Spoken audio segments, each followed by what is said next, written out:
Un agent de bord poignarde un PDG noir dans le cou avec un stylo, ignorant que son équipe de sécurité d'élite est juste 2 rangées derrière, prête à intervenir.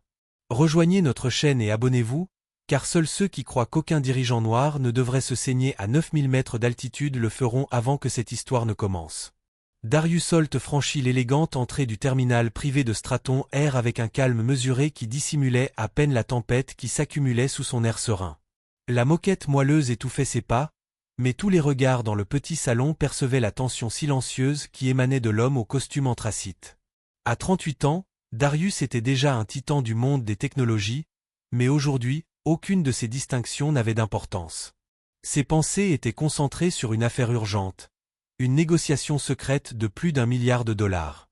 Il gardait le regard baissé, évitant toute attention inutile, mais quelque chose changea dès qu'il pénétra dans la section Elite Lounge du vol SV-411. L'air, habituellement chargé de bavardages polis et de verres qui trinquaient, sembla se contracter autour de lui. Derek Van, un jeune agent de bord d'accent grave peine la trentaine, apparut de derrière le bar avec un plateau de flûte à champagne. Son regard se fixa sur Darius avec une froideur qui dura des secondes plus longtemps que la courtoisie ne l'exigeait. Son regard était délibéré, chargé d'un défi muet. Darius surprit ce regard du coin de l'œil et s'obligea à ne pas réagir. Il savait qu'il valait mieux ne pas s'engager. C'était le début d'un conflit qu'il ne s'attendait pas à trouver à bord. Derek traversa la cabine avec aisance, offrant la boisson pétillante à chaque passager du salon élite. Les verres reflétaient la lumière, scintillant comme des promesses de luxe et de fête. Pourtant, lorsque Derek rejoignit Darius, son regard se détourna et il passa sans lui offrir un seul verre. Le plateau pencha légèrement, faisant tomber quelques amandes aux pieds de Darius au lieu du toast habituel. C'était subtil, mais pour Darius, le message était clair. Ce n'était pas une erreur. C'était de l'exclusion. Une barrière silencieuse érigée au milieu d'une cabine conçue pour les privilèges. La mâchoire de Darius se serra presque imperceptiblement. Il glissa son ordinateur portable sur ses genoux, les doigts prêts à taper, mais s'arrêta net. Son esprit se remplissait de questions qui n'avaient rien à voir avec le vol, qui voulaient le mettre à l'écart. Pourquoi maintenant?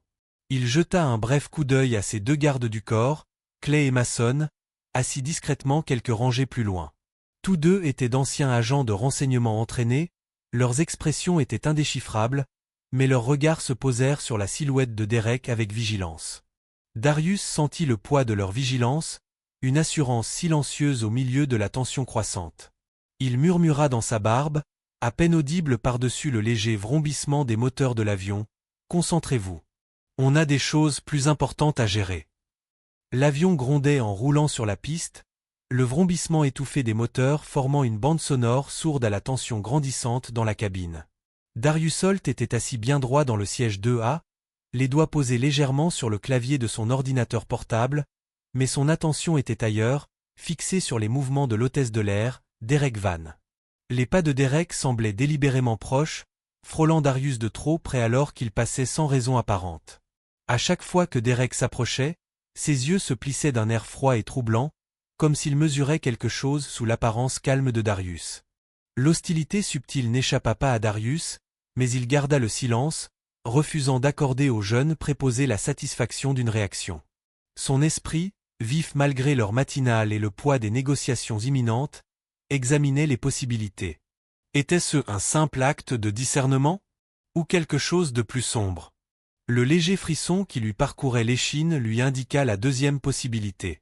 En plein vol, les lumières de la cabine s'éteignirent pour un service de routine. Derek réapparut, l'expression durcie, tandis qu'il se penchait vers Darius d'une voix inimitable. « Vous êtes sûr d'être dans la bonne section, monsieur ?» La question, basse et acérée, transperça le murmure de la cabine silencieuse comme une lame. Darius leva lentement les yeux, soutenant celui de Derek avec une fermeté inébranlable. Il ferma son ordinateur portable avec un calme délibéré, fixant le regard du préposé. « Posez-vous cette question à tous les passagers élites, ou seulement à ceux qui me ressemblent ?» Les mots résonnèrent lourdement dans l'air, chargés d'une défiance silencieuse. Derek ricana, une moue amère, et sans un mot, il se retourna brusquement et s'éloigna. L'air entre eux crépitait de menaces inexprimées. Observant depuis quelques rangées en arrière, Clay et Mason, les protecteurs silencieux de Darius, échangèrent un bref regard. La main de Mason glissa sous son manteau d'un geste fluide et mesuré non pas pour dégainer une arme, mais pour signaler qu'il était prêt.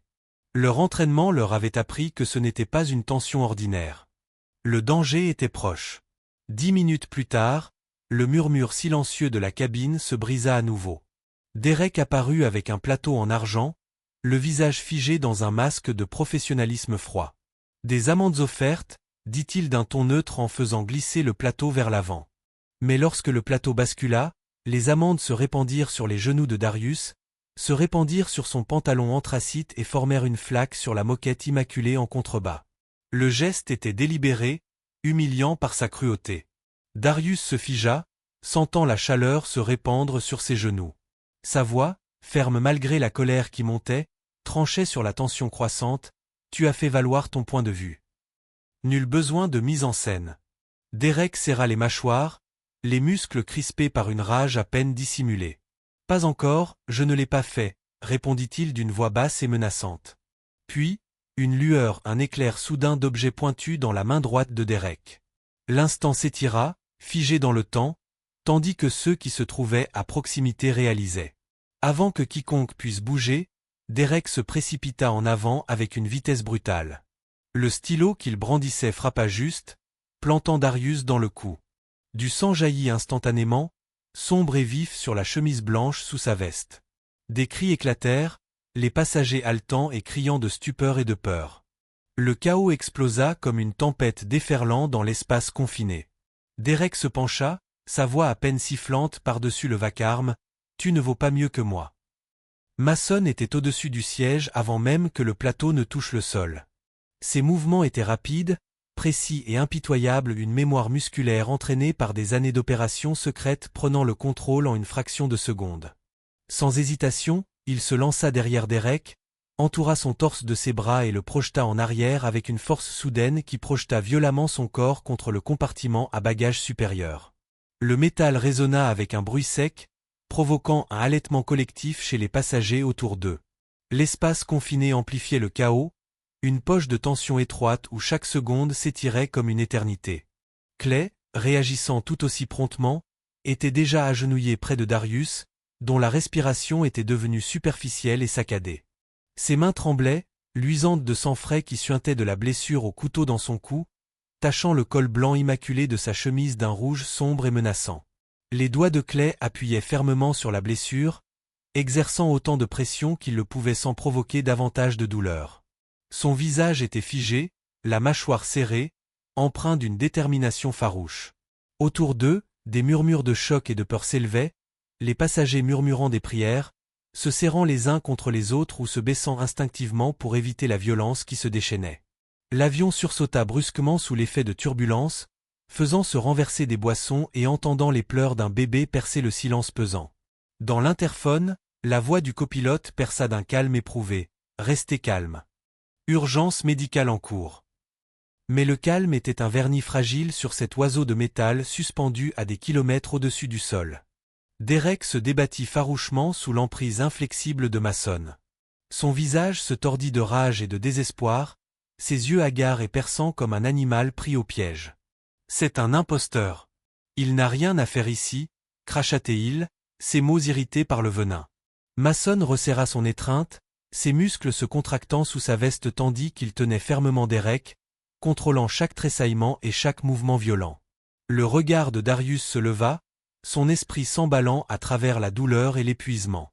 Malgré sa faiblesse croissante, sa voix restait ferme, quoique tendue. « Attrapez-le » halta-t-il, le sang bouillonnant aux commissures de ses lèvres. « Ne le tuez pas. Pas encore. » L'ordre était clair, inébranlable et un ordre fondé sur une clairvoyance stratégique plutôt que sur une colère aveugle.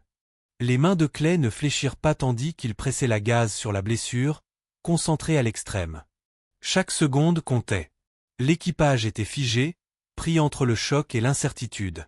Une hôtesse tendit la main vers le panneau de communication, les doigts tremblants, tandis qu'elle appelait à l'aide. La voix de Mason Cooper net l'attention. Personne ne bouge sans mon autorisation.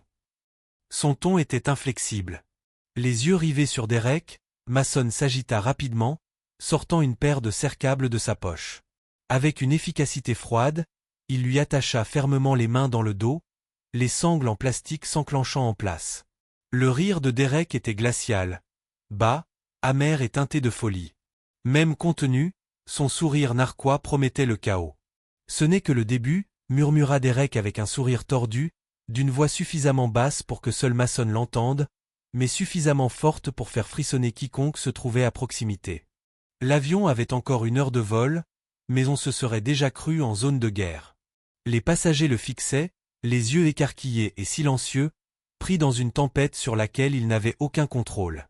Le tube métallique étroit semblait se rétrécir sous le poids de la peur et de l'incertitude. Chaque respiration semblait plus lourde, chaque battement de cœur plus fort. Mason jeta un bref coup d'œil à Darius, dont les yeux brûlaient d'un mélange de douleur et de détermination inébranlable. L'instant était fragile, à 2 doigts de la survie et du désastre. Les heures à venir exigeraient plus que de l'endurance. Elles exigeraient stratégie, précision et concentration sans faille. À partir de maintenant, chaque seconde exigerait de la stratégie, pas seulement de la survie. L'avion vibra violemment tandis que la voix pressante du pilote grésillait dans l'interphone, tranchant le chaos grandissant comme une bouée de sauvetage. « Mesdames et messieurs, nous avons déclaré une urgence. Préparez-vous à un déroutement immédiat vers l'aéroport privé de Whitlock. Veuillez rester assis et garder votre calme. » La cabine trembla tandis que l'avion virait brusquement, s'inclinant vers la zone d'atterrissage sécurisée la plus proche. La tension à l'intérieur était suffocante. Dans l'exiguïté de la cuisine, près du fond du salon élite, Derek Van était assis, menotté à une rambarde, le visage pâle et luisant de sueur. Ses yeux s'agitèrent avec anxiété, vacillant de panique et de quelque chose de plus sombre, de dérangé. Ses murmures étaient à peine audibles, mais Clay, agenouillé non loin de là, pressant la blessure au cou de Darius, capta les mots fragmentés. « Il n'est pas celui que vous croyez. Il les a dupés » murmura Derek d'une voix tremblante mais féroce, comme un animal pris au piège cherchant désespérément à s'échapper. Darius, le souffle court mais l'esprit vif malgré la douleur, fixa Mason du regard. « Prends ma tablette » grogna-t-il, chaque syllabe pesant d'urgence. Mason n'hésita pas. D'un geste rapide, il sortit l'appareil élégant de la mallette de Darius, déjà branché au réseau satellite crypté. « Télécharge tout » ordonna Darius, sa voix cassante, tranchant entre le bourdonnement des murmures anxieux et le grincement du métal qui bougeait au-dessus de sa tête. Tous les angles de caméra dans la cabine. Les enregistrements vocaux. Je veux des horodatages, des journaux clairs. Aucun détail n'est trop petit. Clay leva les yeux pétillants d'inquiétude tandis qu'il pressait plus fort la gaze contre la blessure. Il nous faudra plus qu'une vidéo pour résoudre ce problème, murmura-t-il doucement, le ton lourd de conscience. Ce n'était pas un acte de haine aveugle. C'était chirurgical. Son regard s'attarda sur les visages de l'équipage, qui flottaient maintenant, incertains, la peur profondément gravée dans leurs traits. Darius déglutit difficilement, grimaçant alors qu'une nouvelle vague de vertige menaçait de l'entraîner dans le vide. « C'est lié à la fusion » dit-il d'une voix rauque mais ferme. « Quelqu'un ne voulait pas de moi dans cet avion. » Le poids de ces mots flottait dans l'air vicié comme de la fumée. Ses yeux, vitreux mais brûlants de détermination, scrutaient le plafond de la cabine comme s'il cherchait des réponses dans les néons au-dessus. Invisible au PDG blessé, un homme était assis tranquillement quelques rangées plus loin. Emmitouflé dans un simple pull marron, la posture détendue mais le regard perçant, il sortit un téléphone élégant avec un calme délibéré. Ses doigts se déplaçaient avec une aisance experte, envoyant un message laconique, « C'est fait ». Phase 1 Declenchi. En attente des retombées. Aucune hésitation ne le trahit lorsqu'il glissa l'appareil au fond de la poche de son manteau. Autour de lui, les passagers chuchotaient avec anxiété, inconscients de la tempête orchestrée qui tourbillonnait juste au-delà de leur conscience. Le regard de Darius se déplaça, essayant de garder conscience tandis que l'adrénaline luttait contre la douleur. Ce n'était pas seulement une question de race, murmura-t-il d'une voix à peine plus forte qu'un souffle. C'était une question de perturbation. Les pneus de l'avion hurlèrent à l'atterrissage sur la courte piste de Whitlock, les équipes de secours attendant déjà, tendues et coordonnées. Dehors, des lumières rouges et bleues clignotantes peignaient la nuit de traits urgents. À l'intérieur, Le calme fragile persistait, un instant fragile avant la prochaine tempête. Cet instant, chargé de danger, de trahison et de fureur à peine contenue, marquait non pas une fin, mais un début. Les marionnettistes invisibles avaient déplacé leurs pièces, mais Darius Holt était loin d'en avoir terminé. L'homme discret au pull marron observait depuis un coin sombre, préparant déjà la phase suivante d'un plan bien plus vaste qu'un simple vol.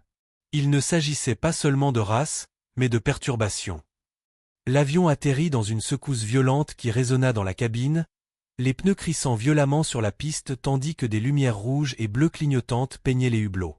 Les secouristes se précipitèrent, ouvrant la porte arrière avec une urgence éprouvée, le visage crispé par l'inquiétude et la détermination. Derrière eux, un groupe d'agents de sécurité et d'agents de sécurité de l'aviation embarqua rapidement, leur présence imposante et silencieuse comme des ombres se déplaçant dans les allées.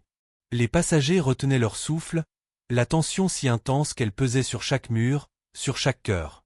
Darius Holt était étendu sur l'étroit brancard, sa combinaison anthracite tachée de sang à travers le tissu déchiré de son cou. Sa respiration était courte mais régulière, son visage pâle, les lumières froides et stériles de l'intérieur de l'avion contrastant avec l'adrénaline qui coulait encore dans ses veines. Clay flottait tout près, sa présence calme comme un ancrage solide dans le chaos. Les yeux de Darius s'ouvrirent brièvement, croisant ceux de Clay avec une lueur de résolution. Activez Black Reach. Doucement, murmura-t-il d'une voix rauque mais autoritaire, le poids de ses mots étant indéniable. Clay hocha la tête sans hésitation, sortant déjà un dispositif sécurisé, tapotant rapidement ses doigts tandis qu'il envoyait la commande cryptée via le réseau de sécurité interne de Veriticor. Pendant ce temps, les agents de sécurité emmenaient Derek Van, les mains menottées dans le dos, l'air mêlé de défi et de panique.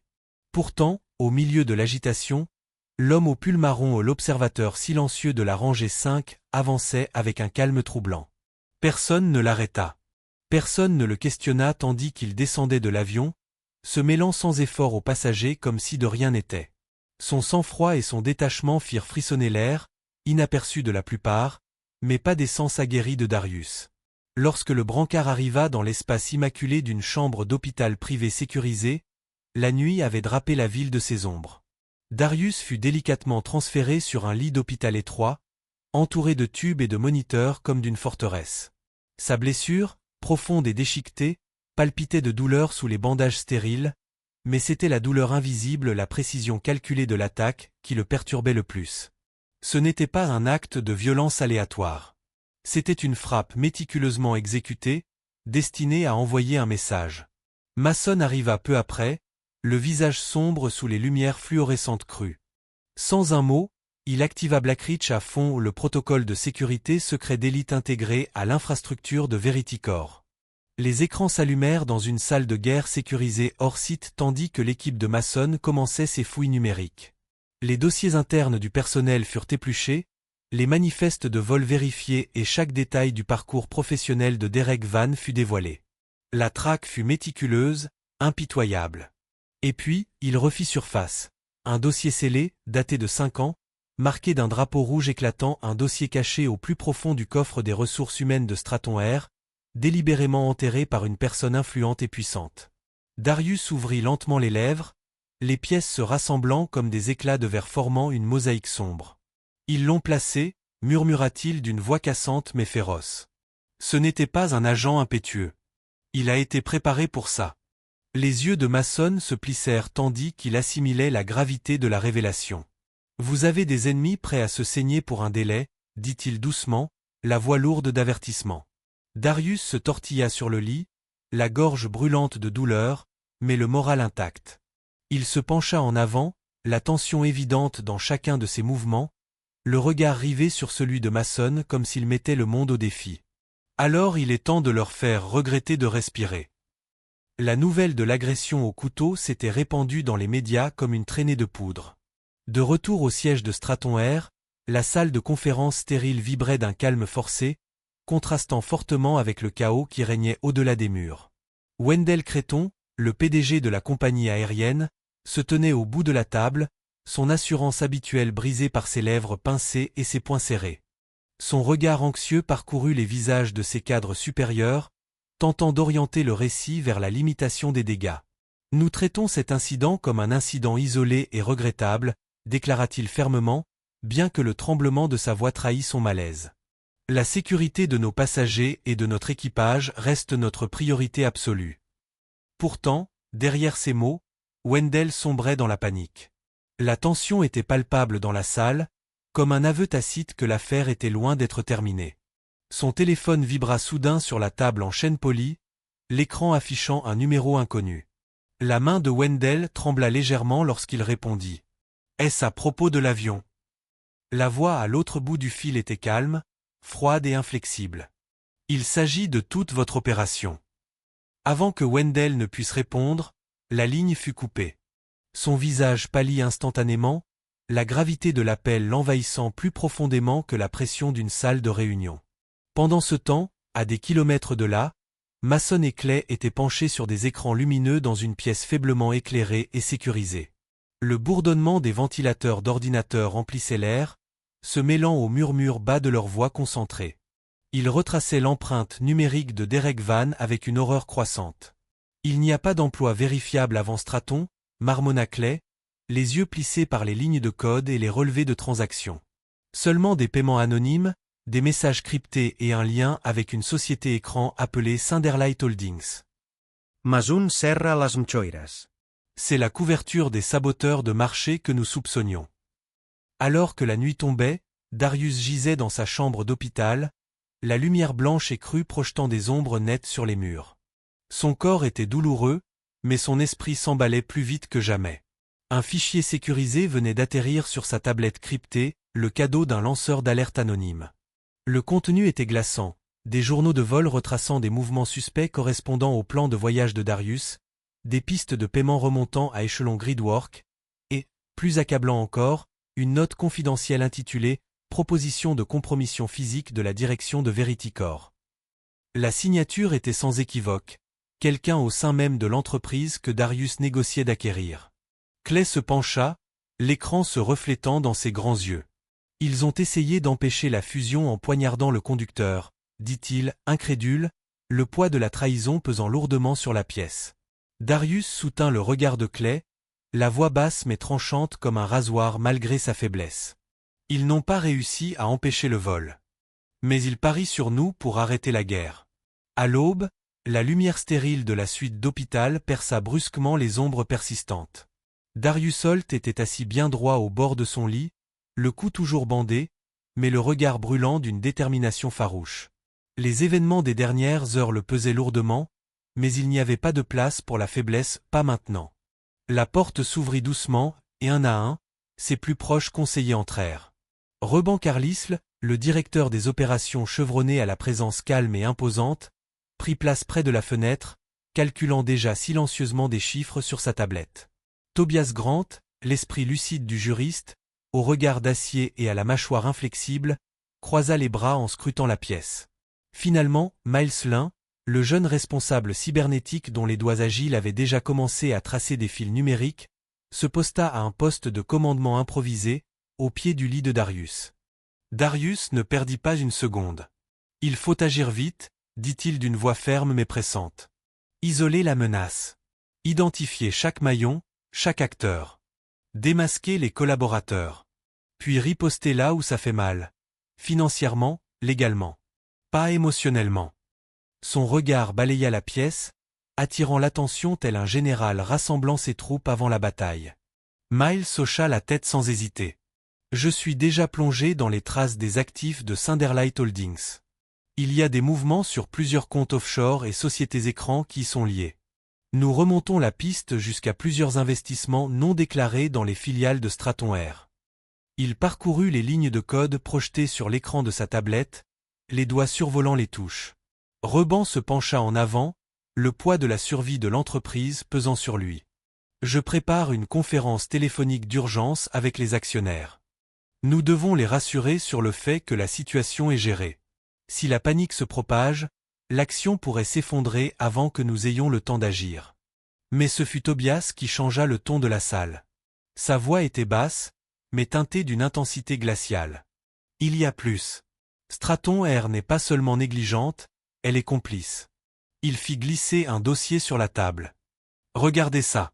Le groupe se rassembla tandis que Tobias pointait du doigt un rapport d'audit externe de 2022. Il mettait en garde contre une infiltration extrémiste par le biais de recrutement externe. Il citait Derek Van. Mais au lieu d'y remédier, Straton a classé le rapport. Pire encore, ils l'ont promu. Le regard de Tobias croisa celui de Darius. Ils savaient exactement ce qui se tramait et n'ont rien fait. Jusqu'à ce que le sang coule. Une tension lente et sombre emplit l'air. Darius serra les dents en assimilant la traïson. Ce n'était pas une simple négligence de l'entreprise. C'était délibéré. Il se tourna vers Clay, qui était entré silencieusement derrière le groupe, sa présence comme un bouclier solide. Préparez le communiqué de presse. On ne cache rien. On instrumentalized la vérité. Alors que l'équipe se lançait dans une série d'actions coordonnées rédaction de documents juridiques, cyberpistage, communication, la scène se déplaçait au-delà des murs de l'hôpital. Dehors, une berline noire garait discrètement son moteur au ralenti de l'autre côté de la rue. À l'intérieur, l'homme au pull marron serrait son téléphone, les yeux plissés d'impatience. Il parla doucement, mais avec une précision glaciale. Il récupère plus vite que prévu. Activez le deuxième dispositif de secours. Retirez les témoins. Sa voix était impassible, juste un calcul froid. Son pouce parcourut brièvement l'écran avant qu'il murmure un dernier ordre glaçant, et effacer tout ce qui se trouve au-dessus de 4 degrés Celsius. En 12 heures de tension, le fragile voile de sécurité qui entourait l'opération de Darius Holt vola en éclats. 2 hommes, des lanceurs d'alerte qui avaient tout risqué pour livrer des preuves accablantes, furent découverts inconscients dans une chambre d'hôtel faiblement éclairée de Langford. Tous deux étaient vivants, mais la pâleur de leur peau et la lenteur de leur respiration trahissaient les effets d'une forte sédation. La porte ne portait aucune trace d'effraction. Rien n'avait été volé, ni objet de valeur, ni document. À la place, un message glaçant était griffonné sur le miroir de la salle de bain, écrit au savon, « Ce n'est pas du business. C'est une question d'équilibre. » La phrase énigmatique résonnait comme un sombre présage dans l'esprit de Darius, un avertissement. Les commanditaires de l'attaque voulaient enterrer la vérité, la faire taire avant qu'elle ne suscite l'indignation publique. La chambre d'hôtel stérile était baignée d'une froide lumière fluorescente. Le personnel médical d'urgence rôdait à proximité, parlant à voix basse tout en surveillant les signes vitaux des hommes. Dehors, le silence de la nuit était trompeur, une tempête se préparait. L'attaque contre les lanceurs d'alerte était un message non seulement pour eux, mais pour Darius lui-même, soyez prudents ou soyez effacés. Darius était assis seul dans sa chambre d'hôpital, le poids de la dernière agression pesant sur lui comme une force physique. Son cou palpitait encore à cause du coup de couteau, sa voix rauque de tension, mais sa détermination était inébranlable. La cruauté calculée de la drogue prouvait la portée et la cruauté de l'ennemi. Il comprenait que rendre les choses publiques n'était plus un choix, mais une nécessité et un pari risqué pour arracher le contrôle du récit à des adversaires obscurs. Lorsque la porte frappa doucement, Jonah Pierce entra. Journaliste d'investigation chevronné d'une quarantaine d'années, Jonah avait la confiance tranquille d'un homme qui avait vu la corruption sous tous les angles.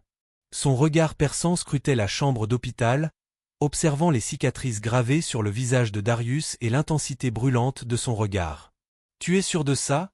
demanda Jonah d'une voix basse mais assurée. « Une fois que ce sera diffusé, ce n'est plus ta guerre, c'est celle de tous. » Darius hocha la tête, ravalant la sécheresse dans sa gorge. « Qu'ils viennent, répondit-il d'une voix ferme.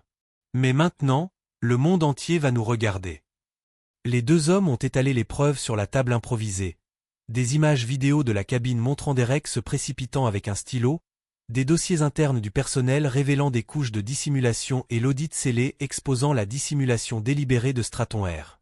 Les doigts de Jonah tremblaient légèrement tandis qu'il chargeait les fichiers sur son appareil sécurisé, la gravité du moment s'abattant sur eux comme un poids tangible.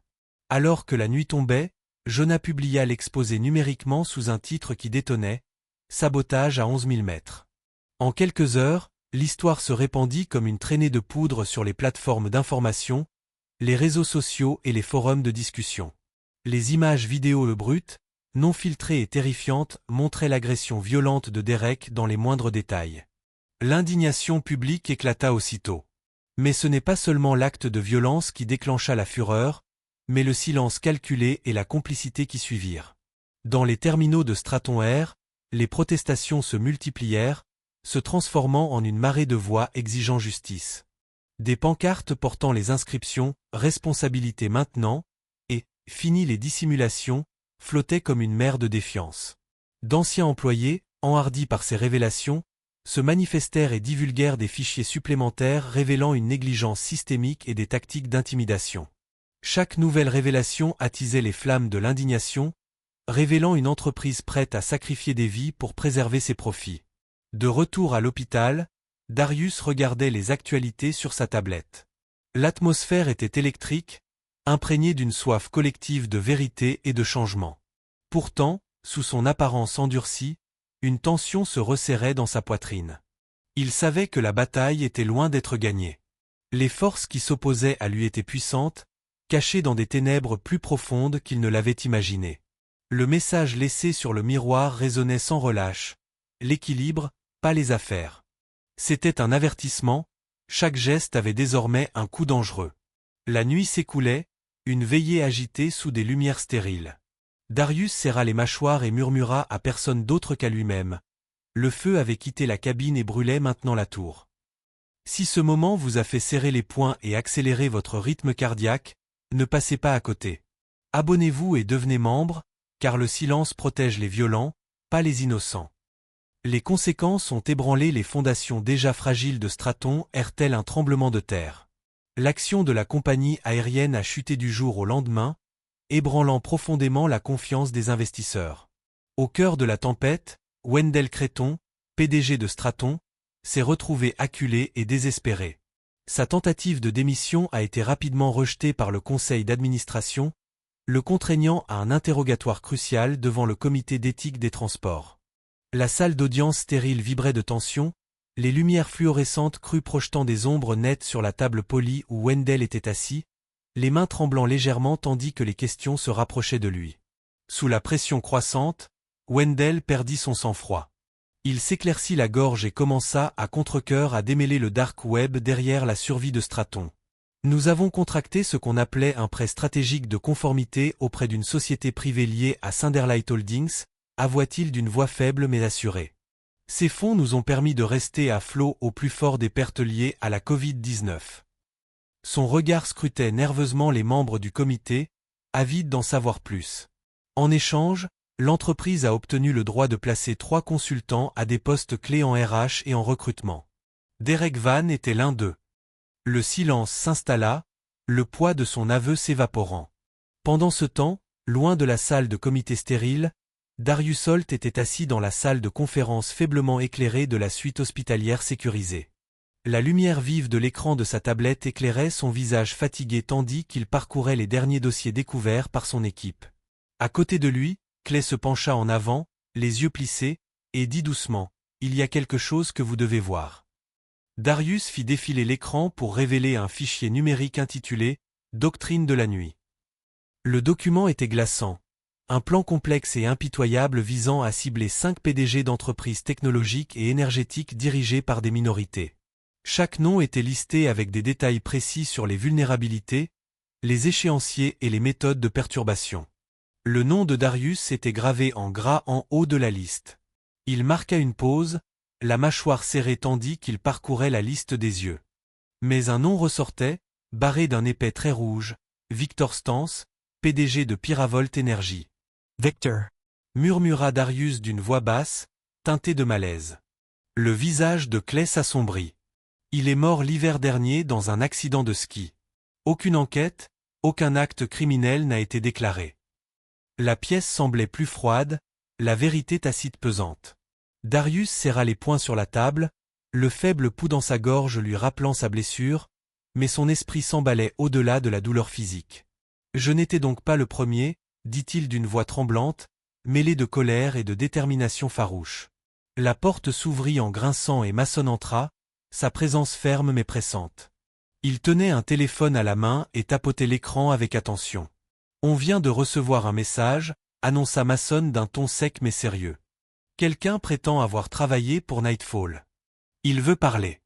Mais seulement en face à face. » La porte se referma derrière lui avec un bruit sourd, isolant la pièce froide et sans fenêtre du reste du monde. Les lumières fluorescentes crues projetaient des ombres impitoyables sur la table en acier, où Darius Holt était assis, l'air réservé. Son cou portait encore les légers bandages de la récente agression, mais son regard perçant perçait l'obscurité comme s'il cherchait à percer des secrets cachés dans l'ombre. La tension dans la pièce était telle qu'elle était suffocante. Quelques minutes s'écoulèrent avant que l'homme n'entre, une silhouette mince d'une cinquantaine d'années, se déplaçant avec une légère boiterie qui trahissait des années de souffrance invisible. Son regard froid et calculateur se fixa sur Darius tandis qu'il s'approchait. L'homme se présenta simplement, Reddick. Pas de nom de famille, pas de mots superflus. Sa voix était calme, mais chargée d'une amère expérience, comme s'il portait des cicatrices plus profondes que celles visibles. Il prétendait être un ancien consultant en renseignement devenu agent secret, un fantôme dans l'ombre qui avait autrefois travaillé pour Nightfall. « Je n'ai jamais accepté l'élimination physique, dit Reddick, le regard fixe. Mais quand ils ont franchi cette limite, quand ils ont utilisé des recs, j'ai su qu'il était temps de tout brûler. » Il posa une petite clé USB sur la table, la faisant glisser comme une invitation silencieuse à la destruction. Darius tendit la main, les doigts fermes malgré le tumulte intérieur, et la brancha sur une tablette sécurisée à proximité.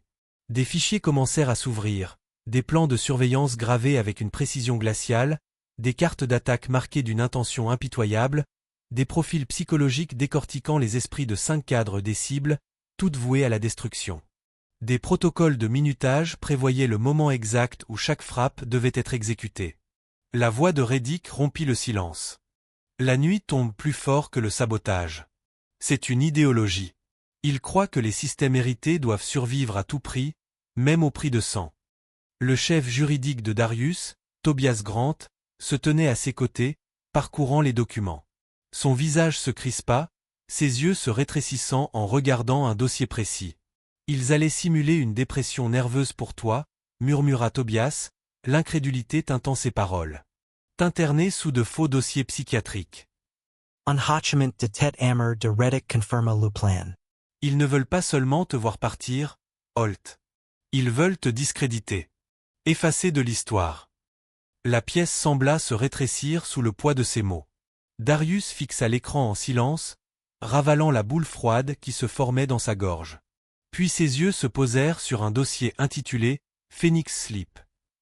Une lueur de reconnaissance et d'effroi traversa son visage. « Qu'est-ce que c'est que ça ?» demanda-t-il d'une voix basse mais ferme.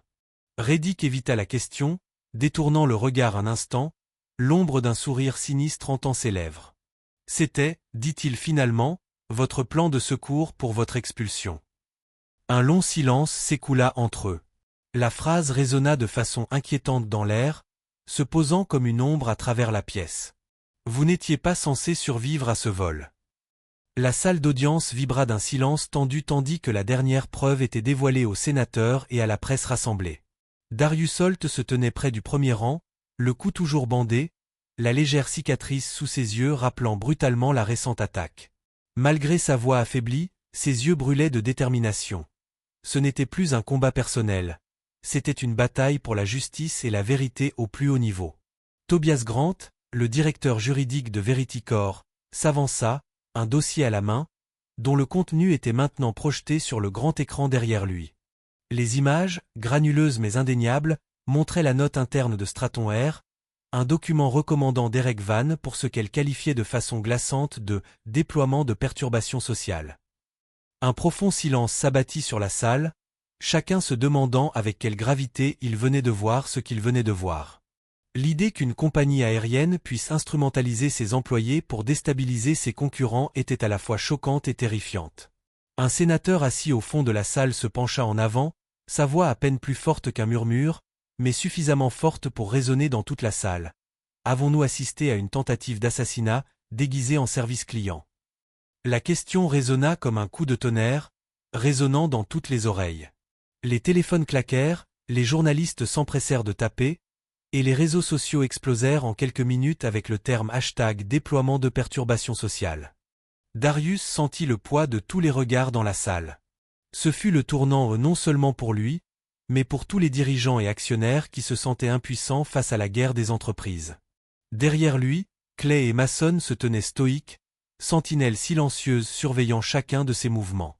Devant les marches du tribunal, le chaos des flashs des appareils photo et des cris des journalistes tourbillonnait comme une tempête.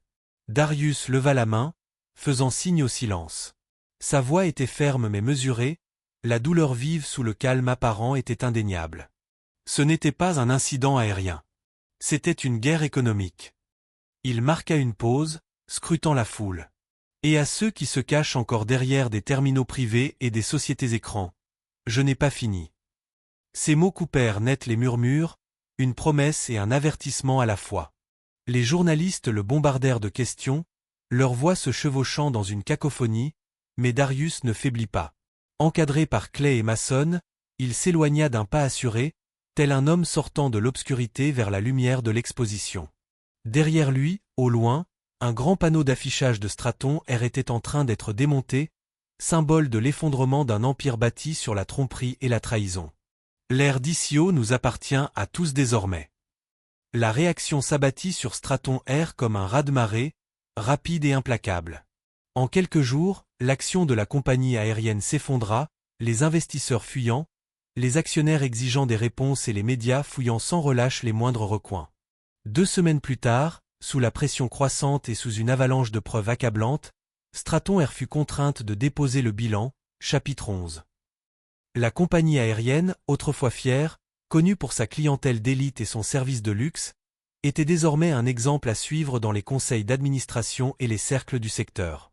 Les dirigeants s'empressèrent de prendre leur distance avec le scandale, le visage pâle et la voix crispée par la panique.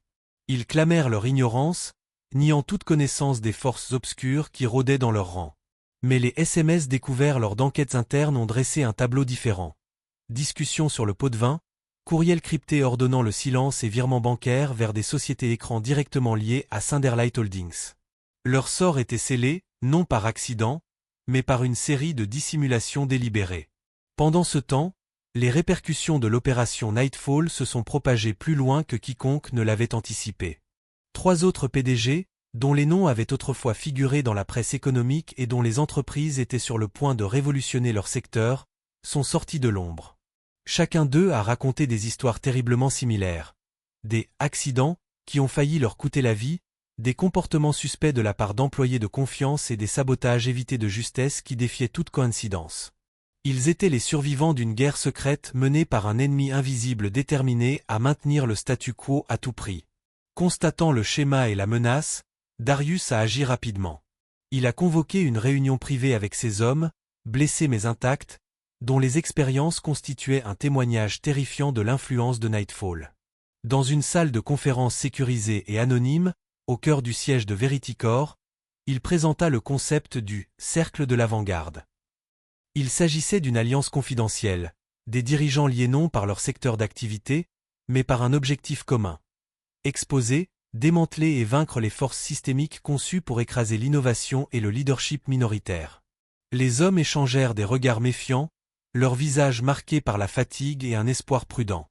L'un d'eux, Marcus Grayson, un PDG grand et large d'épaules, rompit le silence. « Nous sommes des cibles parce que nous sommes des menaces », dit-il doucement, la voix ferme, mais le regard imprégné d'une vigilance constante. Darius hocha la tête, la mâchoire serrée par la détermination. Alors il est temps d'arrêter de fuir et de riposter, ensemble. Mais alors que cette alliance fragile prenait racine, un rappel glaçant s'abattit sur lui. Julian Webb, l'un des conseillers les plus proches de Darius et stratège chevronné, trouva un mot qu'il attendait sur son oreiller un soir. La maison était intacte, aucune trace d'effraction, aucune perturbation, hormis le message étrange griffonné sur un papier, une seule coupure n'a pas suffi. Les mots flottaient dans l'air, un avertissement brutal des ennemis tapis dans l'ombre. Les mains de Julian tremblaient en montrant le mot à Darius le lendemain matin. La tension dans la pièce était palpable. Même Clay, habituellement calme et imperturbable, serra les poings à cette vue.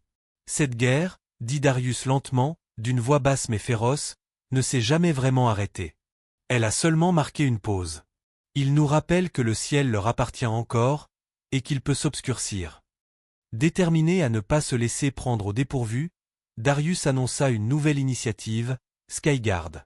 Plus qu'un simple programme de sécurité, C'était une révolution dans la protection des dirigeants et la défense des entreprises. Skyguard combinait des services de protection des dirigeants avec des refuges spécialisés pour les lanceurs d'alerte et des équipes de contre-surveillance numérique intégrées. Ces unités travailleraient sous couverture au sein des entreprises à risque, surveillant les menaces avant qu'elles ne se manifestent et veillant à ce que ceux qui osent dénoncer soient protégés des représailles. Cette initiative était à la fois un bouclier et une épée, proactive plutôt que réactive. Dans la salle de crise silencieuse, au mur tapissé d'écrans surveillant les menaces et les communications mondiales, Clay se tourna vers Darius et lui posa une question qui le taraudait. Et qu'arrivera-t-il quand ils retourneront dans la clandestinité ? Quand ils disparaîtront dans l'ombre comme des fantômes?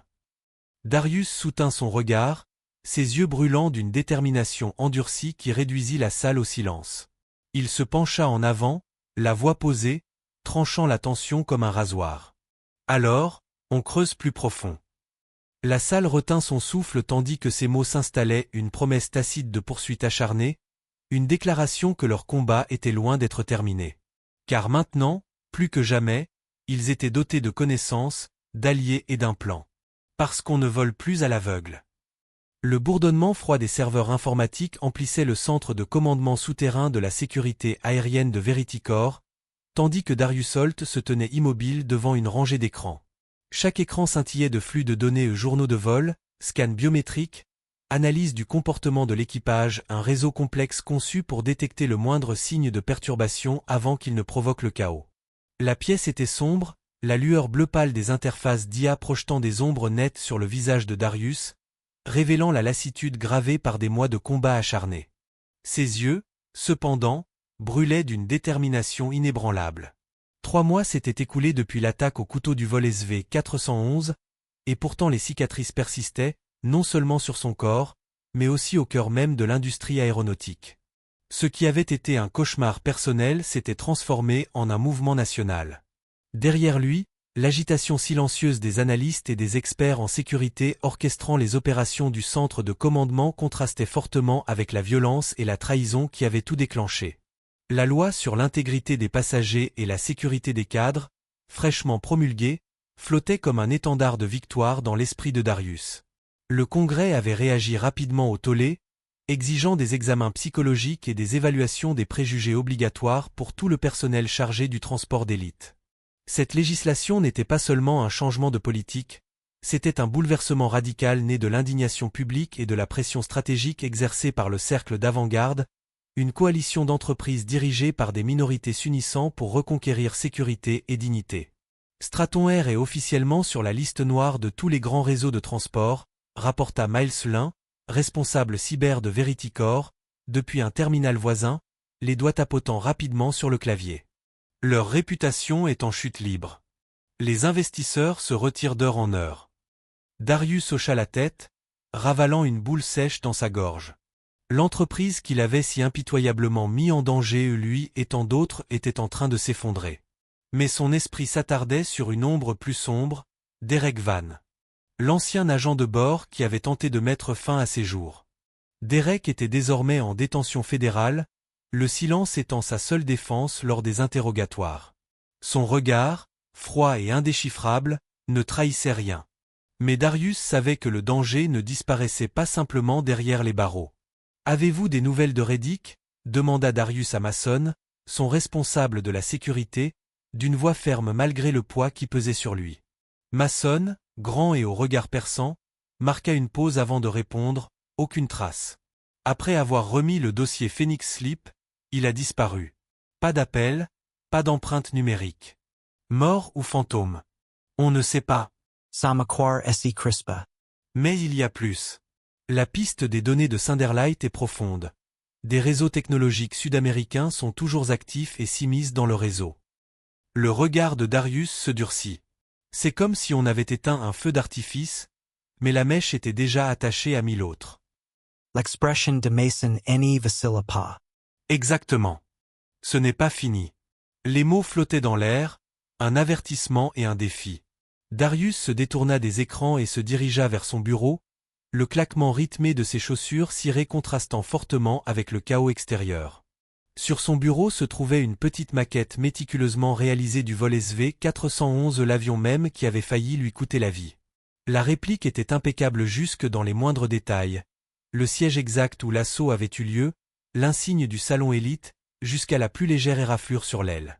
Il la prit délicatement, ses doigts en traçant les contours tandis que les souvenirs lui revenaient, la pression froide du stylo sur son cou, l'éclat du sang, le chaos et la peur.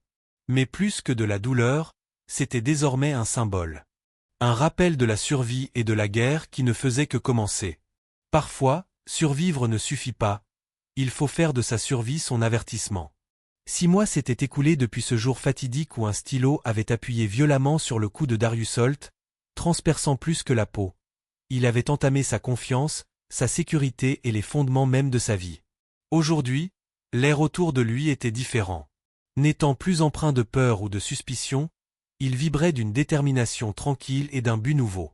Darius était assis côté hublot du vol OC-205, opéré par Orion Crest, la compagnie aérienne née de sa vision aux côtés de The Vanguard Circle. Ce n'était pas un vol ordinaire. Pas de salon luxueux ni d'avantages exclusifs ici, juste une transparence sincère et un engagement envers la sécurité presque révolutionnaire. La cabine résonnait de doux murmures, du léger froissement des journaux et du tintement occasionnel des tasses de café. Les hôtesses de l'air avançaient consciencieusement dans les allées, leur professionnalisme apparent mais détendu, chacune ayant suivi une formation rigoureuse Skyguard. Elles connaissaient les enjeux. Ils savaient que tout un mouvement les observait. Les gardes du corps de Darius, Clay et Mason, l'entouraient comme toujours sentinelle silencieuse, vigilante et inflexible. Clay était assis derrière lui, les bras croisés sur la poitrine, le regard scrutant chaque visage avec une vigilance exercée. Mason, discutant nonchalamment avec le pilote à l'avant, dégageait une confiance naturelle qui dissimulait la tension qui couvait sous la surface. De l'autre côté de l'allée, un jeune garçon tira doucement sur la manche de son père, d'une voix basse, empreinte d'admiration et de curiosité. C'est l'homme de l'histoire de l'avion. Le père sourit, ses yeux reflétant gratitude et respect. C'est grâce à lui que nous sommes en sécurité maintenant. Darius entendit l'échange, en sentit le poids s'abattre sur lui comme un manteau. Il ne dit rien, hochant légèrement la tête, le visage calme mais l'esprit vivace de souvenirs, chacun lui rappelant à quel point il avait failli tout perdre. Sur ses genoux reposait un mince dossier intitulé « Projet Amberfall », un plan pour le prochain chapitre de son combat. Il s'agissait d'une initiative de contre-espionnage méticuleusement élaborée, destinée à démanteler les vestiges fragmentés de Cinderlight, le réseau obscur qui avait tenté de l'anéantir. Le contenu du dossier ne se résumait pas à des plans ou des noms. C'étaient des promesses de justice et de résolution, mais aussi des avertissements que la bataille était loin d'être terminée. Les moteurs vrombissaient sous eux, le signal sonore de la ceinture de sécurité tintant doucement tandis que l'avion entamait sa lente descente sur la piste. Darius se pencha en arrière, les yeux fermés brièvement par la vibration de l'appareil. La pression du stylo sur son cou lui revint en mémoire. La violence froide et inattendue, le chaos des passagers hurlants, le sang qui avait taché bien plus que son col. Mais les souvenirs n'apportaient plus la panique. Il apportait un but.